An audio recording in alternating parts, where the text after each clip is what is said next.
Good morning all students of 8th class. आप सभी को गुड मॉर्निंग। आज हम आपका फर्स्ट चैप्टर, आपकी मैथ्स की बुक का फर्स्ट चैप्टर पढ़ते हैं जिसका नेम है रेशनल नंबर्स। रेशनल नंबर आपने 7th क्लास के अंदर, 6th क्लास के अंदर फ्रैक्शंस पढ़े होंगे। फ्रैक्शंस हमने किसको कहा था? जो एक पार्ट हो किसी का। जैसे फ्रैक्शंस की डेफिनेशन आपने देखी होगी, a numerical quantity that is not a whole number, जो कंप्लीट नंबर नहीं होती है, मतलब किसी का कोई पार्ट होती है। एग्जाम्पल के लिए जैसे 1/2, 3/5, 0.5, 1.25, ये सारे क्या थे? फ्रैक्शन थे। ये फ्रैक्शन थे किसी का पार्ट। जैसे 1.25 यानी एक कंप्लीट और किसी का 25, 1/4 पार्ट, ये 1.25, इनको हमने क्या कहा था? फ्रैक्शंस। इसी तरह से अब हमारा जो चैप्टर है उसका नेम है रेशनल नंबर्स, यानी इस नंबर सिस्टम को हम आगे बढ़ा रहे हैं। यानी इससे अगर मैं पहले की बात करूं तो आपने नेचुरल नंबर, होल नंबर और इंटीजर्स ये आप पढ़ चुके हो, ठीक है। अब आप पढ़ रहे हो रेशनल नंबर्स, यानी अब तक जो भी नंबर पढ़े थे आपने, ठीक है। एक बार रेशनल नंबर की छोटी सी एक डेफिनेशंस देख लेते हैं। रेशनल नंबर्स कौन से होते हैं? Number which can be written as a ratio of two integers p upon q where q not equals to 0, यानी दो नंबर का रेशियो, यानी अपोन में लिखने का जो तरीका है अपोन में, उसी को हम क्या बोलते हैं? Rational numbers. Rational numbers are generally denoted by q, यानी रेशनल नंबर को हम q से डिनोट करेंगे। यानी आपने पहले पढ़े थे नेचुरल नंबर, जिनको हमने काउंटिंग नंबर भी बोला था। ये कहां से स्टार्ट हुए थे? 1, 2, 3, 4, इस तरह से ये इनफाइनाइट चलते गए थे, सो ऑन, ठीक है। इसके बाद जैसे ही इसमें जीरो इंक्लूड किया, ये नंबर अपने आप में कंप्लीट बन गए, एक तरह से होल नंबर हो गए, यानी पूरे हो गए। जीरो की कमी थी इनमें, 1, 2, 3, 4, ठीक है, ये पूरे हो गए एक तरह से जीरो आने से, इन्हें बोला हमने होल नंबर। उसके बाद आपने इंटीजर्स पढ़े। इंटीजर्स के अंदर क्या था? हमने प्लस की डिजिट्स भी पढ़ी और माइनस की डिजिट्स भी पढ़ी, यानी माइनस और प्लस दोनों नंबर पढ़े। यानी मिडिल में हमने रखा जीरो, उसके बाद 1, 2, 3, ये सो ऑन, इस तरह से प्लस के अंदर चले गए, और -1, -2, -3, इस तरह से ये माइनस में भी चले गए। यानी प्लस और माइनस दोनों तरह के जब हमने पढ़े तो इनको हमने इंटीजर्स कहा। क्या कहा? इंटीजर्स।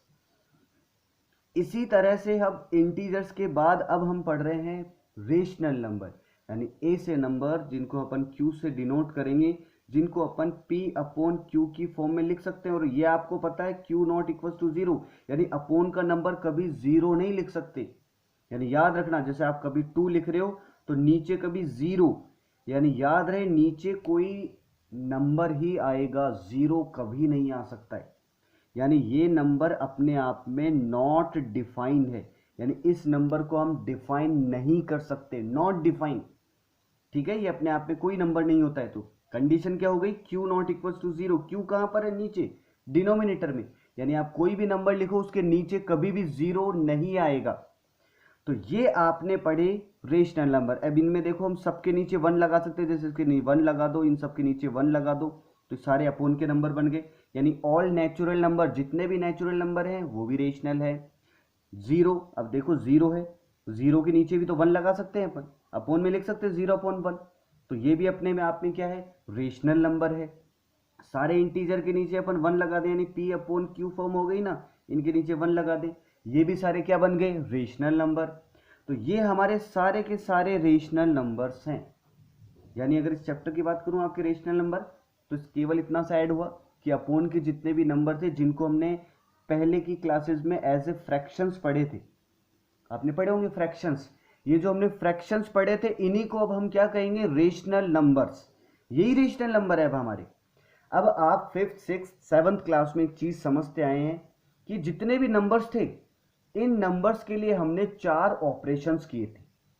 प्लस, ठीक है, माइनस, मल्टीप्लाई, डिवाइड, ठीक है। यानी ये 4 ऑपरेशंस किए थे हमने, plus, minus, multiply and divide. Clear है? यही 4 ऑपरेशंस अगेन हमें करने हैं, यानी ये रेशनल नंबर हो गए। इन्हीं रेशनल नंबर के ऊपर ये 4 ऑपरेशंस हमें करने, यानी इन रेशनल नंबर्स को हमें प्लस करना है, यानी जो अपोन के नंबर हैं इनको हमें प्लस करना है, फिर इन्हें माइनस करना है, मल्टीप्लाई करना है, डिवाइड करना है। यही 4 ऑपरेशन अगेन हमें करने हैं। जैसे सबसे पहले अपन प्लस की बात करें, देखिए जैसे आपने वहां पर जो नेचुरल नंबर थे, जो बिल्कुल सिंपल नंबर्स थे, जैसे आपने वहां पर किया होगा 2 + 3, जब इन दोनों को सीधे सीधे ऐड किया होगा तो आपने इनमें डायरेक्ट इनको ऐड कर दिया था आपने 5, दोनों ऐड होकर क्या बन गए 5।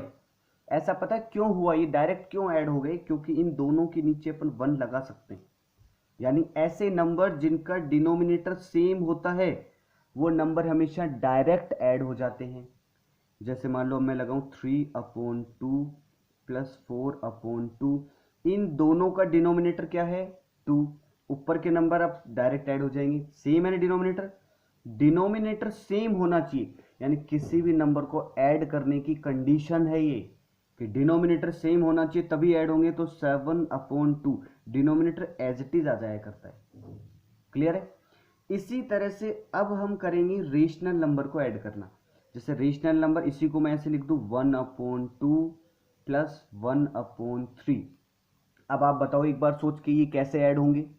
अब कुछ बच्चे इसमें क्या मिस्टेक कर देते हैं कि सीधा सीधा ऐड कर देते हैं, ऊपर का 1 और 1 2 ऐड कर दिया, जैसे 1 and 1 2 और नीचे वाला 2 and 3 5, इस तरीके से ऐड कर देते हैं। ये बिल्कुल गलत है, ऐसा नहीं करना है। आज के बाद हमेशा याद रखना है, एक रूल बनाना है कि जितने भी रेशनल नंबर्स होते हैं ये डायरेक्ट ऐड नहीं होते।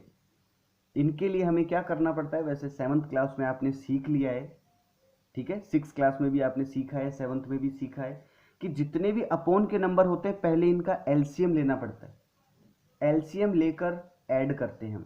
एलसीएम लेना आप सबको आता है, नहीं आता है तो एलसीएम लेना अगेन सीखना एक बार। 6 और 7 दोनों क्लासेस में सिखाया गया है, 8th क्लास में आना चाहिए। एलसीएम क्या होता है कि जो डिनोमिनेटर होते हैं, यानी एक LCM lowest least common multiple, यानी इन दोनों का ऐसा एक मल्टीपल लेना पड़ता होता है, ऐसा नंबर लेना होता है जिसमें दोनों का डिवाइड चला जाए, वो छोटे से छोटा होना चाहिए। जैसे देखो मैं लेता हूँ इन दोनों का एलसीएम 6, और बाकी आपने इस तरीके से एलसीएम लेना सीखा होगा नंबर्स का। वो डिवाइड देके 2 का डिवाइड दिया, फिर 3 का डिवाइड दिया, जब तक 1 1 नहीं आता जब तक डिवाइड देते हैं, फिर इन दोनों नंबर को मल्टीप्लाई कर देते हैं, 2 3 जा 6। इस तरह से आपने एलसीएम लेना सीख लिया होगा। सेम वही एलसीएम है ये, उसी तरीके से अपन को, अब क्योंकि अपन 8th क्लास में आ गए हैं तो छोटे नंबर्स हमें देखते ही डायरेक्ट एलसीएम लेना आना चाहिए। ये हमें थोड़ी सी प्रैक्टिस करनी है मैथ्स के अंदर कि हम अब डायरेक्ट ले पाएं। जैसे इन दोनों का एलसीएम आ गया 6, तो इसका रूल क्या है, आप रूल को ध्यान रखना। नंबर चाहे कुछ भी आए, रूल यही रहेगा। रूल क्या है, डिनोमिनेटर, ये न्यूमरेटर होता है ऊपर वाला नंबर, नीचे वाला डिनोमिनेटर होता है। डिनोमिनेटर का मतलब डिवाइड, यानी जो भी नीचे वाला नंबर है इसका इसमें डिवाइड देना है। याद रहे, नीचे वाले नंबर का क्या देना है, डिवाइड। डिवाइड देने के बाद जो नंबर आएगा उसको ऊपर वाले से क्या करना है, मल्टीप्लाई। जैसे एग्जांपल के लिए मैंने 2 का इसमें डिवाइड दिया, 2 3 जा 6, तो क्या आया 3 आया। अब इस 3 को मुझे ऊपर इस 1 से मल्टीप्लाई करना है, 3 1 जा 3, जो नंबर आएगा वो यहाँ लिखना है। बीच में जो भी साइन हो, प्लस का हो प्लस का लगाना है, माइनस का हो माइनस का लगाना है, देखना है क्या साइन है। तो जैसे प्लस का साइन है प्लस लगा दिया। अब अगेन 3 का इसमें डिवाइड दिया, ठीक है 6 में, तो क्या आ गया 2, जो आएगा उसको क्या करना है, ऊपर वाले से मल्टीप्लाई। ये याद रखना है आपको, यानी डिनोमिनेटर का डिवाइड देना है, जो नंबर आएगा उसको मल्टीप्लाई करना है। तो 2 1 जा 2, इन दोनों को ऐड करो तो कितना बना 2 और 3, 3 और 2 हो गया 5/6। तो ये इसका राइट आंसर है। ये आपको आता होगा, नहीं आता तो इसे अगेन सीखना है आपको। यानी अपोन के नंबर जब भी आ जाए, रेशनल नंबर जब भी आ जाए, यानी एक नंबर सही और दूसरा भी अगर अपोन का हो तो ऐड करने के लिए आपको एलसीएम ही लेना पड़ेगा। जैसे एक एग्जांपल ले लूँ मैं, एक नंबर तो जैसे मान लो 2 है, ये अपोन का नहीं है। अब कोई कहे कि इसमें 1/3 को ऐड करो, तो अब डायरेक्ट इसको 2/3 या 3/3 मत कर देना, ये भी डायरेक्ट ऐड नहीं होगा। ये कैसे ऐड होगा, एक भी नंबर अगर आपका रेशनल आ गया, अपोन का आ गया, तो दूसरे नंबर के भी नीचे अपोन लगा के इसको रेशनल बनाना पड़ेगा, और फिर इन दोनों का एलसीएम लेना पड़ेगा। क्योंकि 1 है, 1 का तो कुछ एलसीएम होता नहीं, 1 तो वही नंबर है, तो ओनली 3 आ जाएगा, तो नीचे 3 लिखना पड़ेगा। अब 1 का इसमें डिवाइड दोगे, 3 आ गया, 3 को 2 से मल्टीप्लाई करोगे 6 हो जाएगा, प्लस 3 का इसमें डिवाइड दोगे 1, 1 को ऊपर मल्टीप्लाई करोगे 1, तो इसका आंसर आएगा 7/3। इस तरह से आज के बाद आप हमेशा एक बात याद रखना, जब भी कोई अपोन का नंबर आ जाए यानी रेशनल नंबर आ जाए तो उन्हें एलसीएम लेकर ही ऐड करना है। तो सबसे पहले मैं यही चाहता हूं कि आप इसको ऐड करना सीखें, यानी आपको ऐड करने में मतलब ऐड और सब्ट्रैक्ट एक साथ है दोनों। पहले आप प्लस माइनस अच्छे से सीखेंगे, उसके बाद हम मल्टीप्लाई डिवाइड, यानी हम पहले 2 स्टेप सीखेंगे, प्लस एंड माइनस, इन दोनों को स्टेप को अच्छे से सीखना है। यानी माइनस में भी क्या करना है, जैसे मैं बोल दूं 3/4 माइनस 2/3, जैसे इन दोनों को लगा दिया मैंने कि मैंने बोला कि इसको सॉल्व करो, ठीक है। इस नंबर को मैंने आपको सॉल्व करने के लिए बोल दिया 3/4 माइनस 2/3। तब भी आप क्या करोगे, इन दोनों का एलसीएम लोगे सॉल्व करने का, चाहे प्लस करना हो चाहे माइनस करना हो। रेशनल नंबर दिखाई देते ही आप सबसे पहले क्या करेंगे, अपन उनका एलसीएम लेंगे। तो इन दोनों का एलसीएम, अब हमें 8th क्लास में आ गए, थोड़े से हम बड़े हो गए, तो हमें थोड़ा डायरेक्ट आना चाहिए। यानी इन दोनों नंबर का अगर आप डायरेक्ट देखो तो ये दोनों नंबर आपस में किसी नंबर से नहीं कट हो रहे हैं। 7th क्लास में आपने सीखा था कि अगर ये दोनों आपस में किसी टेबल से कट हो रहे हो जब तो उनका एलसीएम इस तरीके से लो, वरना डायरेक्ट इन दोनों को मल्टीप्लाई कर दो। तो इन दोनों को मल्टीप्लाई करते हो डायरेक्ट तो कितना आ गया 12, तो इनका एलसीएम क्या आ गया 12। सेम प्रोसेस जो अभी अपन ने ऊपर करी वही सेम प्रोसेस यहाँ लगानी है। प्रोसेस क्या थी, ये न्यूमिनेटर है ये डिनोमिनेटर है, डिनोमिनेटर का मतलब डिवाइड, यानी इस नंबर का इसमें क्या करना है डिवाइड देना है। तो 4 का इसमें डिवाइड देंगे कितना आएगा 3, जो नंबर आएगा यानी डिवाइड देने के बाद याद रहे जो नंबर आएगा उसी को ऊपर ले जाके मल्टीप्लाई करना है। तो 3 3 जा 9, ठीक है। अब बीच में मैंने कहा था जो भी साइन हो, प्लस का साइन हो तो प्लस का, माइनस का साइन हो तो माइनस का, ये साइन लगा दिया। इसके बाद अगेन वही, ये न्यूमरेटर ये डिनोमिनेटर, डिनोमिनेटर का मतलब इसमें क्या करना है डिवाइड देना है। 3 का अगर 12 में डिवाइड दोगे तो 3 4 जा 12 कितना आ गया 4। ये मन में रखना है, ये इतना करके नहीं दिखाना है, ये मन में रखना है। मैं आपको समझाने के लिए इस तरह से कर रहा हूँ, एरो बना रहा हूँ। यानी इसका इसमें डिवाइड देना है, जो नंबर आएगा, जैसे 4 आ गया तो 4 को ऊपर वाले नंबर से मल्टीप्लाई करना है, 4 2 जा 8। क्लियर है। अब आपको क्या करना है इक्वल टू, यानी ये सारे मैंने समझाने के लिए किए। अब आपका ऊपर आ गया 9 माइनस 8, 9 में से 8 गया बच्चा 1 अपॉन डिनोमिनेटर, याद रहे ये कभी कुछ नहीं एज इट इज आएगा। जब भी आप प्लस माइनस करोगे डिनोमिनेटर चेंज नहीं होगा, ये एज इट इज आ गया 1/12। इस तरह से आपको प्रैक्टिस करनी है पहले इसी की कि प्लस और माइनस कैसे करते हैं, यानी प्लस माइनस की अच्छे से प्रैक्टिस करनी है, ठीक है आप सबको। जैसे मैं इसका एक एग्जांपल और ले लेता हूं, ठीक है। मैं एक क्वेश्चन इस तरीके से लेता हूं जिसमें प्लस माइनस साथ ले लेता हूं, जैसे 3/4 माइनस 1/3 प्लस 2/3, इस तरीके से ले लेता हूं मान लो। यानी मैंने 3 नंबर एक साथ ले लिए, ठीक है। आपके 3 आ जाए, 4 आ जाए, 5 आ जाए, कितने भी नंबर आ जाए, चाहे यहाँ पे 3 4 5 6 कुछ भी आ जाए, आपको हमेशा रूल याद रखना है। रूल याद रखना, जब तक आप मैथ्स में रूल को फॉलो करोगे कोई दिक्कत नहीं आएगी। रूल क्या, नंबर कैसा भी आए, आपने जैसे ही देखा अपोन का नंबर आ गया, बीच में प्लस माइनस का साइन आ गया, मतलब प्लस और माइनस करना है, तो इसका एक ही रूल बताया था, क्या करना है सबसे पहले इनका एलसीएम लेना है। अब ये दोनों तो देखो नीचे 3 है तो इसका एलसीएम एक ही नंबर हुआ है, तो 3 है, एक ही बार नंबर लेना पड़ेगा। ये 4 है, अगर आप चाहो आपको नहीं आता है तो आप अपने उस तरीके से भी ले सकते हो। ये जो नंबर था ना एलसीएम लेने का, चाहे आप ऐसे ले लो, जैसे पहले दोनों नंबर लिख दो, 2 तो 3 नंबर है, एक 4 है। तो जैसे सबसे छोटा नंबर अगर आप पहले 2 से डिवाइड देते हो तो 3 में तो नहीं जाएगा, 3 में नहीं जाएगा, 2 में चला गया, फिर 2 का दोगे तो 3 में नहीं जाएगा, 3 में नहीं जाएगा, 1 2 में चला गया, ठीक है। इसके बाद अगर आप 3 का देते हो तो 3 1 जा 3 1 जा, सारे 1 1 हो गए, यही आपने सीखा था 7th क्लास में। अब इनको नंबर को मल्टीप्लाई करो, 2 2 जा 4 4 3 जा 12, अगेन इसका एलसीएम क्या आ गया 12। क्लियर है। इस मेथड को ध्यान से सीखो, आप इसी की प्रैक्टिस करोगे, पहले इस मेथड को ध्यान से सीखोगे। अब वही नंबर, अब मैं इस बार दिखाऊंगा नहीं, आपको बताऊंगा केवल क्या करना है। डिनोमिनेटर का इसमें डिवाइड दिया, 4 3 जा 12, तो कितना आ गया 3, तो 3 को इससे मल्टीप्लाई किया, 3 3 जा 9, माइनस फिर 3 का डिवाइड दिया, 3 4 जा 12, इसको ऊपर 1 से मल्टीप्लाई किया, 4 1 जा 4, प्लस फिर 3 का डिवाइड दिया, 3 4 जा 12, 4 आया, 4 2 जा 8, ठीक है।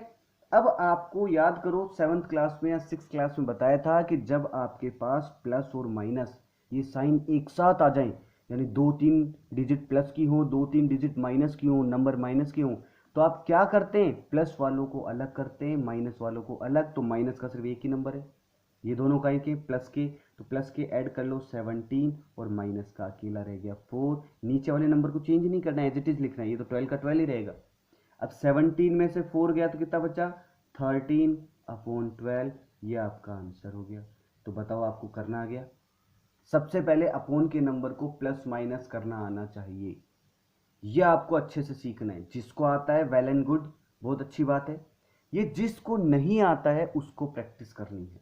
यानी आपकी एक्सरसाइज में या आप अपने मन से कोई क्वेश्चन बना सकते हो, खुद भी बना सकते हो, या अपने आपके जो भी घर में पेरेंट्स हैं या उनसे बनवा सकते हो। तो आप इस टाइप के क्वेश्चंस कुछ भी बना लो, जैसे 2/3 -5/4, इस तरह के क्वेश्चंस 2 बना लिए हैं। अगर आपको 3 बनाने तो 3/2 -5/3 प्लस 4/5। इस तरह से आप कुछ क्वेश्चंस अपने मन से बना के सॉल्व कर सकते हो।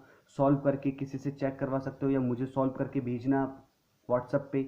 ठीक है, आपको इसकी प्रैक्टिस करनी, यानी आपका मेन ऑब्जेक्ट है पहले आपको प्लस और माइनस करना आना चाहिए, यानी रेशनल नंबर का आपको प्लस और माइनस आना चाहिए। ये पहली स्टेप है। ये सीखने के बाद अब हम इसे आगे कंटिन्यू नेक्स्ट वीडियो में करेंगे।